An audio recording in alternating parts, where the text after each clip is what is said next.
ciao putei, e nonno vi conta, qua assieme a Messimieta e il mio ossetto.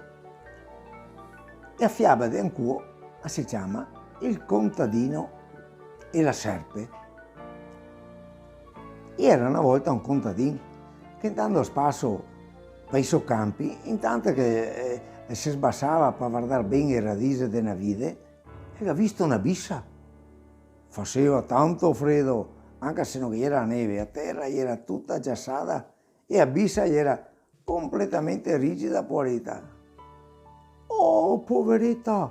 va esclamò il contadino, tutto impietosito. «Ha tanto freddo, non si muove neanche più». «Ma non dovrebbe essere morta, perché mi pare che i suoi occhi mi guarda. Quasi quasi mi domanda pietà, al manco mi pare». E bravo contadino, che voleva bene a tutti gli animali e non era proprio buono di fare un torto a nessuno, neanche a quei più cattivi. E cacciapà e a bissa e si era messa dentro la camicia, che questa, proprio a contatto con la sua pelle calda, ha scominciato a sentire il calore e si è incamminato tranquillamente verso casa. Durante la strada ciò si è andato tutto bene, perché la bissa non si era svegliata del tutto, e intanto che era troppo infreddolita. Insomma, quando che il contadino si arriva a casa, era sempre pieno di desiderio di fare del bene agli animali, e si era cavata la bissa dal seno e l'ha messa per terra vicino al fuoco.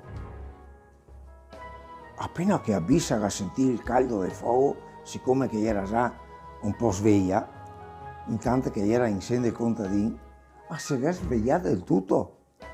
E secondo il suo istinto, che era la sua abitudine, ha fatto per morsegare il contadino che l'aveva salvata.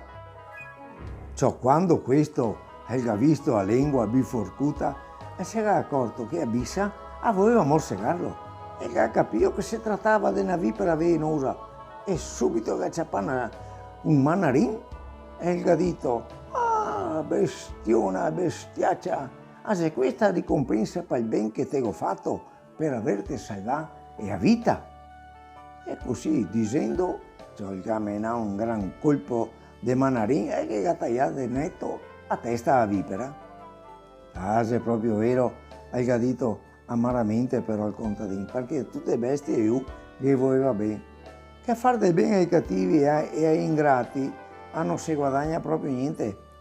A momenti sta qua, cattiva bestia, a me copava. E sarebbe stata questa ricompensa per averla salvata.